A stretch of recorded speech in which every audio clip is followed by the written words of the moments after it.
Noches. ¿Cómo están? Qué bueno, me alegra. Me alegra mucho que estemos bien. Los invito a que abramos nuestras Biblias en la carta a Tito.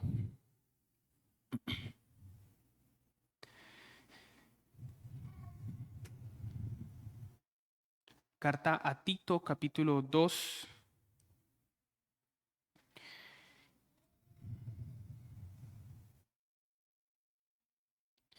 Y vamos a leer desde el versículo 11 hasta el capítulo 3, versículo 7. Tito capítulo 2, versículo 11, porque la gracia de Dios se ha manifestado para salvación a todos los hombres, enseñándonos que, renunciando a la impiedad y a los deseos mundanos, vivamos en este siglo sobria, justa y piadosamente, aguardando la esperanza bienaventurada y la manifestación gloriosa de nuestro gran Dios y Salvador Jesucristo, quien se dio a sí mismo por nosotros para redimirnos de toda iniquidad y purificar para sí un pueblo propio celoso de buenas obras. Esto habla y exhorta y reprende con toda autoridad. Nadie te menosprecie. Recuérdales que se sujeten a los gobernantes y autoridades, que obedezcan, que estén dispuestos a toda buena obra, que a nadie difamen, que no sean pendencieros, sino amables, mostrando toda mansedumbre para con todos los hombres. Porque nosotros también éramos en otro tiempo insensatos, rebeldes, extraviados, esclavos de concupiscencias y deleites diversos, viviendo en malicia y envidia, aborrecibles y aborreciéndonos unos a otros. Pero cuando se manifestó la bondad de Dios nuestro Salvador y su amor para con los hombres, nos salvó, no por obras de justicia que nosotros hubiéramos hecho, sino por su misericordia, por el lavamiento de la regeneración y por la renovación en el Espíritu Santo, el cual derramó en nosotros abundantemente por Jesucristo nuestro Salvador, para que justificados por su gracia viniésemos a ser herederos conforme a la esperanza de la vida eterna. El Señor bendiga su palabra. Vamos a orar. Nuestro amado Dios y Señor, tú que eres el Altísimo Señor, el que habita en luz inaccesible, el glorioso y sublime, delante de ti, venimos, Señor, agradecidos por lo que nos has permitido, Señor, por este tiempo que nos das, por la vida de cada una de las personas que estamos aquí reunidas. Y venimos, Señor, rogando tu dirección, rogando tu bendición, rogando, Padre, que obres con poder para tu gloria en medio de tu iglesia, que podamos ser edificados, Señor, que sea tu palabra, Señor, expuesta con fidelidad, que te sirva, Señor, de este instrumento inútil, Padre, para tus propósitos, y que obres, Señor, para tu gloria. Rogamos, Señor, estas cosas en el nombre de Cristo Jesús, nuestro Señor. Amén. Bueno, habíamos estado revisando estos días la carta de Tito, capítulo 2, y habíamos observado que la nueva humanidad en Cristo, que los creyentes, que la iglesia, debían vivir vidas renovadas. Como dice el capítulo 2, versículo 1, que se adecúen, que se conformen a la sana doctrina. Habíamos dicho que este llamado a vivir vidas renovadas no es un llamado a vivir vidas que hacen cosas que parecen renovadas, sino a vidas que son realmente renovadas. No es un llamado no es un llamado a la superficialidad, no es un llamado solo a hacer cosas. Veíamos, por ejemplo, eso en el capítulo 2, cuando Pablo habla a los cretenses, a los hermanos, les dice a los ancianos que sean sobrios, serios, prudentes, versículo 2. A las ancianas, versículo 3, deben ser reverentes en su porte, no calumniadoras, no esclavas del vino, maestras del bien. Las jóvenes tienen que aprender a ser, versículo 5, prudentes, castas, cuidadosas de su casa, buenas, sujetas a sus maridos. Los jóvenes tienen que ser prudentes, ejemplos de buenas obras, y los siervos deben mostrarse, deben ser fieles en todo, versículo 10. Entonces, habíamos dicho que no es un llamado solamente a hacer cosas, sino a ser diferentes, a vivir vidas diferentes, que no solo nuestro comportamiento tiene que cambiar, sino que nuestras vidas tienen que ser verdaderamente transformadas, no solo tener la apariencia. Y Pablo expone luego en el versículo 11, del versículo 11 al versículo 15, una razón poderosa por la que este comportamiento que expone en el versículo 2 al versículo 10 está de acuerdo a la sana doctrina. Y es que la forma de vida de la nueva humanidad en Cristo se basa en el hecho de la gracia salvadora de Dios manifestada en su Hijo Jesucristo. Porque la gracia de Dios, versículo 11, se ha manifestado para salvación a todos los hombres. Y el problema de la manera corrupta de vivir que tenían los cretenses era que esa forma corrupta de vivir no se adecuaba a las creencias verdaderas del Evangelio, a la sana doctrina. La manera corrupta de vivir no está de acuerdo con esta gracia manifestada a los hombres y con el Evangelio que predicamos. Entonces, Pablo definitivamente no está diciendo que somos salvos por vivir vidas transformadas. De hecho, es completamente el contrario. Es imposible vivir una vida verdaderamente transformada sin haber rendido por completo nuestros afectos y nuestra persona a Cristo. Es completamente imposible. Pueden haber personas en el mundo que hagan cambios en sus conductas, pero una vida verdaderamente transformada es producto de la rendición completa y total al señorío de Cristo. Así que la salvación no es por obras de justicia, como iba a decir el apóstol luego en el capítulo 3, que nosotros hubiéramos hecho, sino por la gracia de Dios manifestada. Pero además de que hemos sido salvados por gracia, hay una realidad que es paralela a esa realidad. Es decir, está ahí al ladito y también es verdad. Efesios, por ejemplo, capítulo 2, versículo 8. Vamos a Efesios, capítulo 2, versículo 8.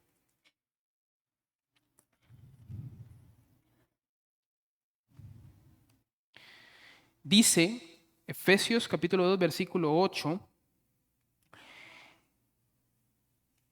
que hemos sido salvados por gracia, por medio de la fe. Y esto no de vosotros, pues es don de Dios, no por obras para que nadie se gloríe.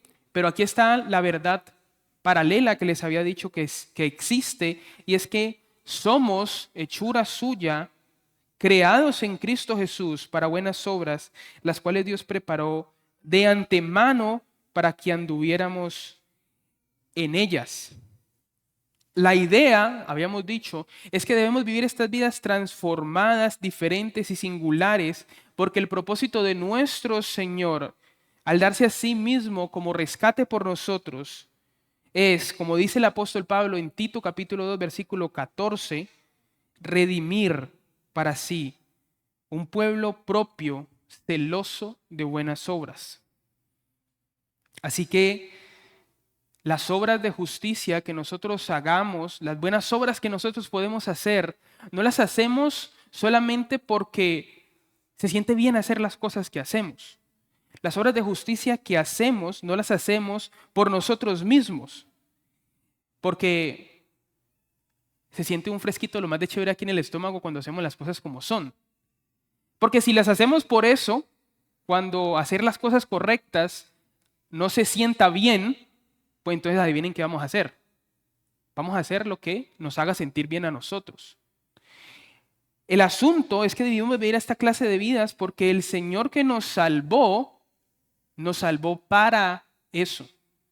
Versículo 14, Él se dio a sí mismo por nosotros para redimirnos de toda iniquidad y purificar para sí un pueblo propio, celoso de buenas obras. Y Efesios, las obras de justicia en las que debemos andar, las preparó Dios de antemano para que nosotros anduviéramos en ellas. Entonces, somos salvos por gracia, definitivamente, es una enseñanza de la Escritura. Pero la misma gracia que se manifestó a todos los hombres para salvación, nos enseña, nos conduce cómo debemos vivir.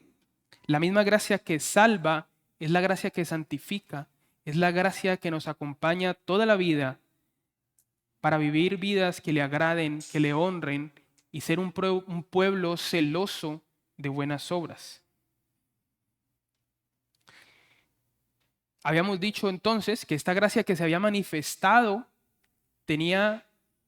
nos conduce, nos enseña en al menos dos sentidos. El primer sentido, habíamos dicho, era negativo. Nos enseña a renunciar. ¿A renunciar a qué? A la impiedad, dice el versículo 12. Enseñándonos, la gracia nos enseña que renunciando a la impiedad y a los deseos mundanos, vivamos en este siglo sobria, justa y piadosamente. Entonces, el primer sentido, habíamos dicho, era un sentido negativo, a renunciar, a negar la impiedad. Todas las cosas que son contrarias a la piedad, las actitudes que son contrarias a la sana enseñanza. La gracia de Dios nos enseña, nos conduce a una clase de vida que se aleja de lo pecaminoso, que se aleja de la impiedad, se aparta de lo que es impropio de la vida que va acorde a la sana enseñanza, a la sana doctrina. Se aparta de lo que es impropio a la vida nueva que tenemos en Cristo Jesús. Porque como diría el apóstol Pablo en Romanos capítulo 6, ¿qué pues diremos? ¿Perseveraremos en el pecado para que la gracia abunde? En ninguna manera. Porque los que hemos muerto al pecado, ¿cómo viviremos aún en él? Esta es la idea. Y la segunda idea era en un sentido positivo, a vivir sobria, justa y piadosamente. Porque la gracia de Dios no nos enseña solamente a renunciar y apartarnos de lo malo, sino a acercarnos a una vida piadosa, a una vida sobria, justa y piadosa. La gracia de Dios nos conduce a vivir unas vidas que están bajo control, que es más o menos el sentido de la sobriedad. Un escritor dice al respecto, dice, la gracia nos conduce a vivir una vida de prudente temperancia que glorifica a Dios. En un sentido positivo, la gracia de Dios nos enseña al menos a vivir en tres aspectos. El primero, sobria, tiene más que ver con nosotros mismos, con cómo nuestra vida está sometida, está bajo control, es temperada, es una vida que pondera bien las decisiones. Justamente tiene que ver con los demás, cómo nos comportamos con los otros, con nuestros iguales, de una manera justa. Y la piedad tiene que ver con cómo es nuestra relación con Dios. Entonces, y aquí habíamos quedado la última vez, la gracia nos enseña a renunciar a la impiedad y a vivir una vida sobria, justa y piadosa. Pero también nos enseña a vivir esta clase de vida con esperanza, aguardando, anhelando, esperando ansiosamente la manifestación gloriosa de nuestro gran Dios y Salvador Jesucristo. Y más o menos ahí habíamos quedado en el capítulo 2 la vez pasada. Y entonces empezamos en el capítulo 3. El capítulo 2, Pablo ha estado hablando muy seguramente más en el contexto de la congregación y de las familias. Los ancianos, las ancianas, las jóvenes, recuerden que una de las cosas que se les dice a las ancianas es que instruyan a las mujeres jóvenes a que amen a sus esposos y a sus hijos. En el capítulo 3, Pablo va a tratar con la vida no solamente dentro de la congregación y dentro de las familias, sino también por fuera de la iglesia. No quiere decir que lo que se diga en el capítulo 2 no se pueda aplicar por fuera, pero específicamente el capítulo 3 va a hablar de las relaciones, digamos, civiles que tenemos nosotros los creyentes con los otros, primeramente con las autoridades, con las otras personas.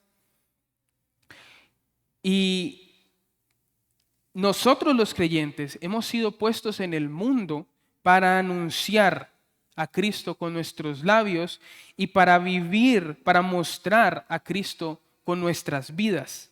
Porque somos su pueblo, habíamos dicho, Él nos ha redimido para que seamos celosos de toda buena obra. Y sobre esta forma de vida, entonces, trata el capítulo 3. Los cristianos tenemos obligaciones para con nuestros hermanos, para con nuestras esposas, para con nuestros hijos, pero también para con los de afuera. Y empieza Pablo entonces en el capítulo 3 diciendo, recuérdales que se sujeten a los gobernantes y autoridades, que obedezcan, que estén dispuestos a toda buena obra.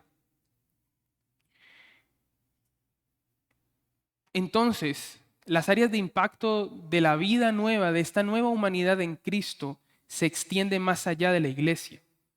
Y yo creo que eso es un llamado interesante porque solemos tal vez, aunque la iglesia es importante y sin duda alguna tenemos que estar aquí, también es verdad que el Señor nos ha llamado a proclamar su mensaje afuera.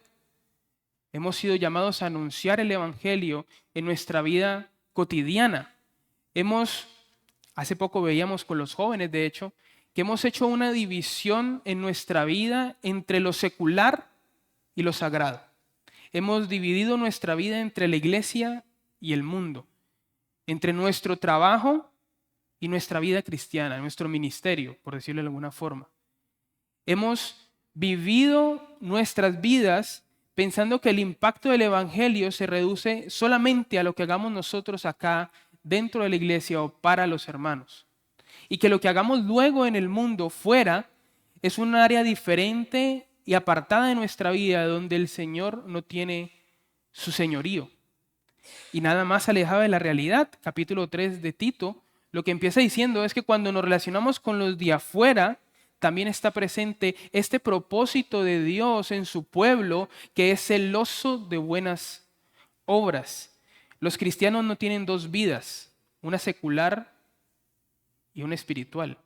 Los cristianos tenemos una sola vida y todas nuestras decisiones en nuestra vida son decisiones espirituales. Cómo respondemos, cómo nos relacionamos con los otros, cómo vivimos en nuestros trabajos, cómo hacemos lo que hacemos, cómo producimos incluso en nuestros trabajos. Esas son decisiones espirituales. Ahora, voy a robarme la anécdota de un amigo mío. Anunciar a Cristo en el entorno, si lo queremos llamar así, en el entorno secular, no tiene que ver con predicar el Evangelio todo el tiempo, aunque hay que predicar el Evangelio. Voy a poner el ejemplo para que no me malentiendan. Había un hermano que una vez llegó, me estoy robando la historia, ¿no? Había un hermano que una vez llegó a la congregación diciendo que estaba siendo perseguido por la causa de Cristo, que oraran por él. Bueno, los hermanos oraron por el hermanito, ¿cierto? Porque estaba siendo perseguido, ¿cierto? Por su fe. Cuando oran por el hermano y luego le preguntan, bueno, ¿y qué pasó, cierto? Cuéntenos, ¿cómo es que está siendo perseguido por causa del Evangelio? Dicen, no, es que yo llego a la oficina y me voy por todos los puestos de trabajo predicando el Evangelio a cada uno de mis compañeros. Y le daba a nuestro hermanito a la hora de almuerzo y no había hecho su trabajo y no que había estado predicando el Evangelio, supuestamente. Y puede ser que sí, que haya estado predicando el Evangelio, pero ¿es esa la manera correcta en la que deberíamos actuar? Entonces, que nuestra vida, que la manera de nosotros de vivir impacte nuestra vida, nuestro trabajo, no quiere decir que dejemos de hacer las actividades seculares, por usar el término, sino que cuando hagamos esas actividades, las hagamos convencidos para la gloria de Dios, porque nuestro Dios es a quien servimos, porque Él redimió para sí un pueblo celoso de buenas obras.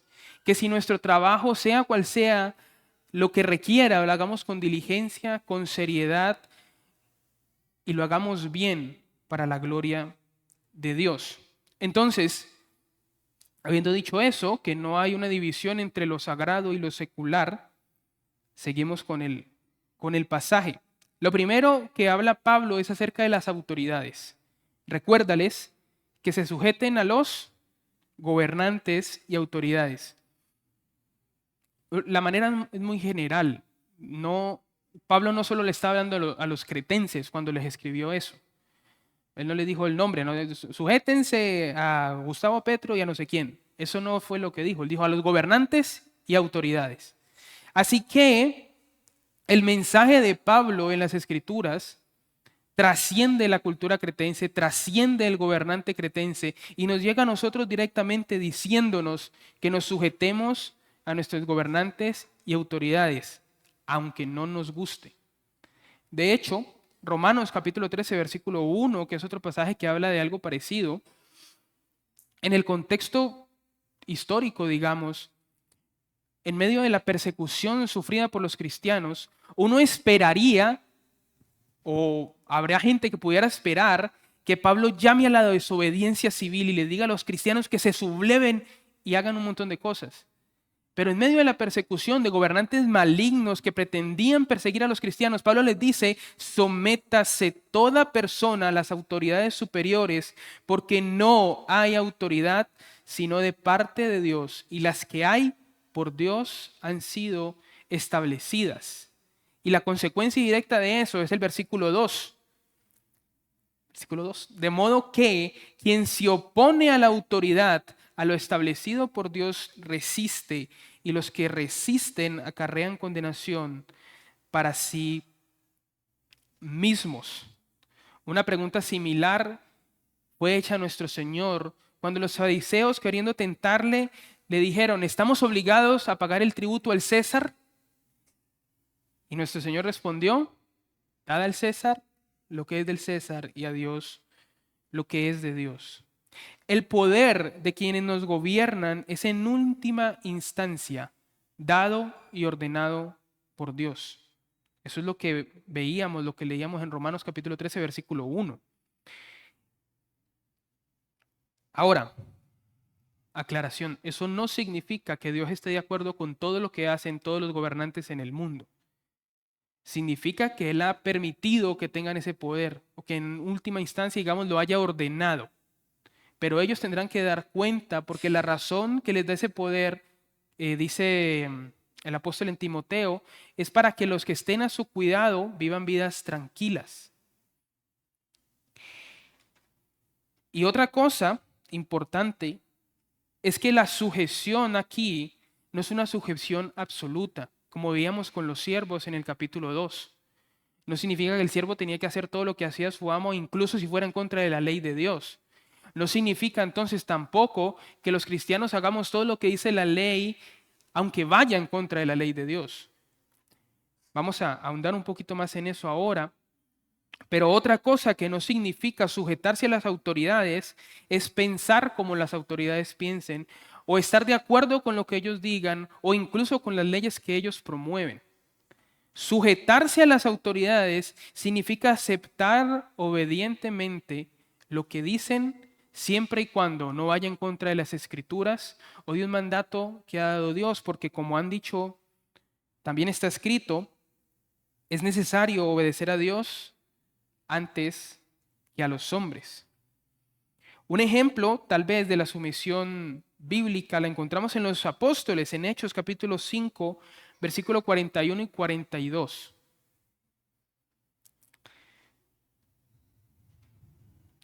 Bueno, sí, capítulo 5, versículo 41 y 42. En el capítulo 5 encontramos el relato de los apóstoles Pedro y Juan.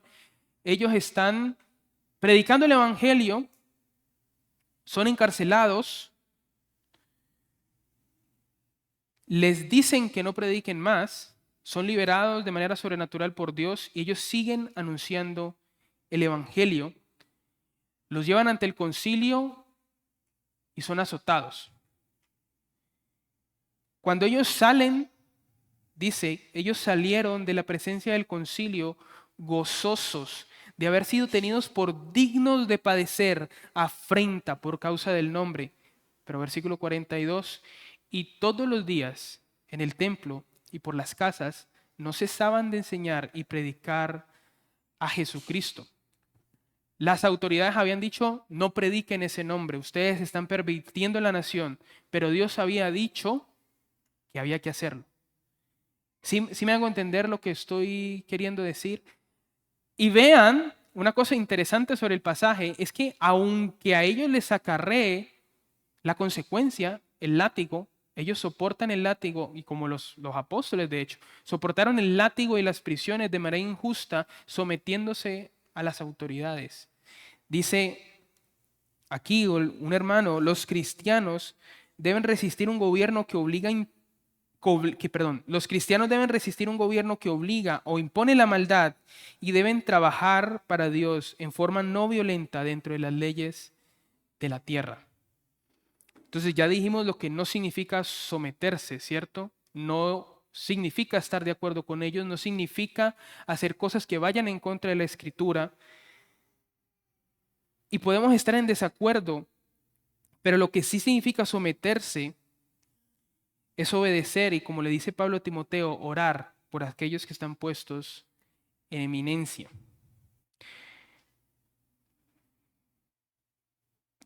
Bueno, tengo aquí otro comentario. Cuando un cristiano obra bien, Dios es glorificado y alabado por quienes observan su forma de vida. Por tanto, este respeto y obediencia a las autoridades en el ámbito legal de la nación evitará que nadie pueda hablar mal de la doctrina que nosotros profesamos.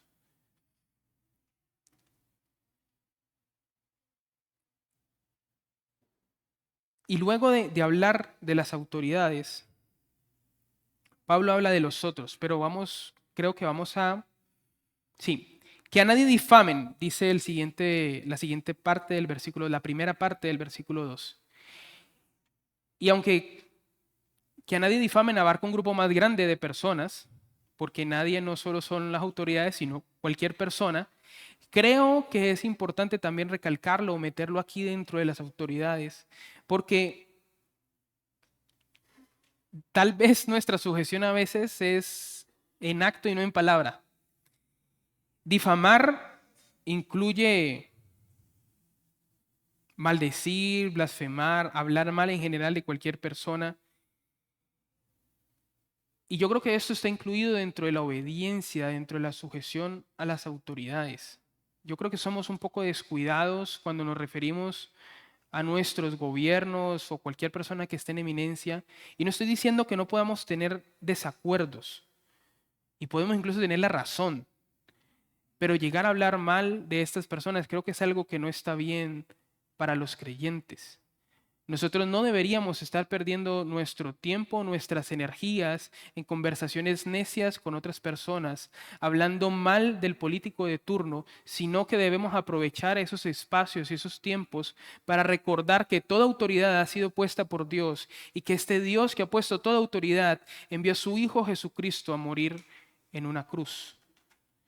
No, de hecho a mí me gusta leer y ver cosas sobre política y no estoy diciendo que no estén pendientes de las cosas que pasen, pero tengamos cuidado con cómo esas cosas nos afectan en nuestro día a día y en la manera que interactuamos con los otros, con las otras personas, porque está bien que mucha gente esté en desacuerdo con el gobierno, pero eso no significa que nosotros vayamos a esas conversaciones y decir, uy, sí, ese señor es póngale el adjetivo que quiera ponerle usted adelante.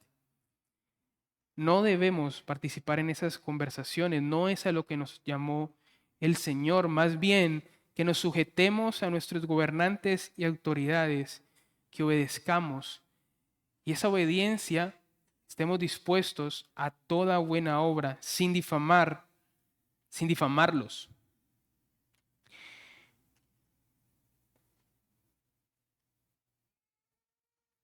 La segunda cosa que Pablo dice es que no sean pendencieros. Ya dijimos difamar, habla de la palabra, hablar mal del otro generalmente. Y pendenciero, aunque es rara para nosotros, la hemos estado mirando con los hombres los lunes. Invitación formal a todos los hermanos que no van, están cordialmente invitados, pueden asistir los lunes cada 15 días a las 7 de la noche. Y me pareció interesante porque esta misma palabra está allí en el listado para los ancianos. Que no sea pendenciero, que no sean peleoneros, que no busquen la contienda, que no busquen en todo momento entrar en discusiones y en peleas, no solamente de golpe, sino en cualquier actitud agresiva que pueda haber. Los cristianos no tienen que entrar en esas cosas. Y me pareció interesante porque cuando miramos los listados, que seguramente alguna vez lo miraremos en Tito capítulo 1 porque no lo hemos mirado, con los hermanos hemos estado hablando que estos listados de los ancianos tienen un montón de características que aquellos que profesamos a Cristo también debemos cumplir. Y eso no es una cosa que nos inventemos solo por leer el pasaje. Hay muchas, todas será, de esas actitudes, de esos requisitos que son puestos allí, los encontramos en otros lugares en las Escrituras, requeridos para las personas que no están en esos cargos como los ancianos. Aquí no está hablando absolutamente de los ancianos, ni de los diáconos, ni de nada. Los miembros de la iglesia no pueden ser pendencieros. Vamos a dejar allí, seguramente luego sigamos con la otra parte de la obediencia civil que tiene que ver con los otros. Hoy revisamos lo que tiene que ver con las autoridades superiores. Pero luego Pablo se va a encargar también de la relación que hay entre las personas, digamos, del común. Aquellos que están afuera, aquellos que no son de Cristo y que tenemos que relacionarnos con ellos. Vamos a orar. Señor y Dios de los cielos, queremos venir delante de tu presencia para darte gracias, nuestro buen Dios, por todo lo que has hecho por nosotros, por tu amor y cuidado para con nosotros a pesar de nuestra infidelidad. Porque, Señor, tú cuidas a tu pueblo, tú nos ayudas, Señor, en todo tiempo. Queremos rogar tu bendición, tu dirección. Rogamos, Señor, por la vida de cada una de las personas aquí presentes. Que seas tú obrando, Señor, en nuestras vidas conforme a tu propósito. Y que seas tú, Señor, glorificado en todo. Ayúdanos, Señor, a vivir vidas enteramente rendidas a ti.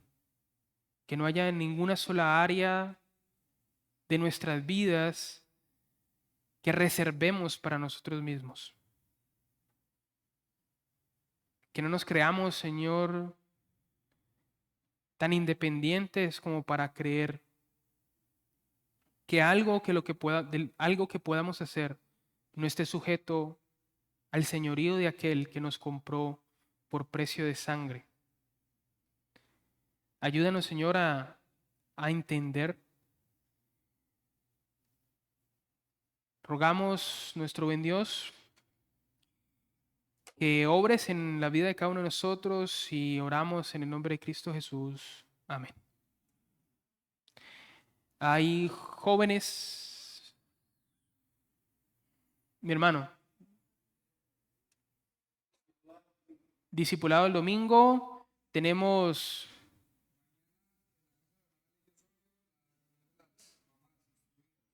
la reunión de las madres a las 3 de la tarde en la casa de la hermana Lady Osorio. Para más información con nuestra hermana Elizabeth, la esposa de nuestro hermano Martín.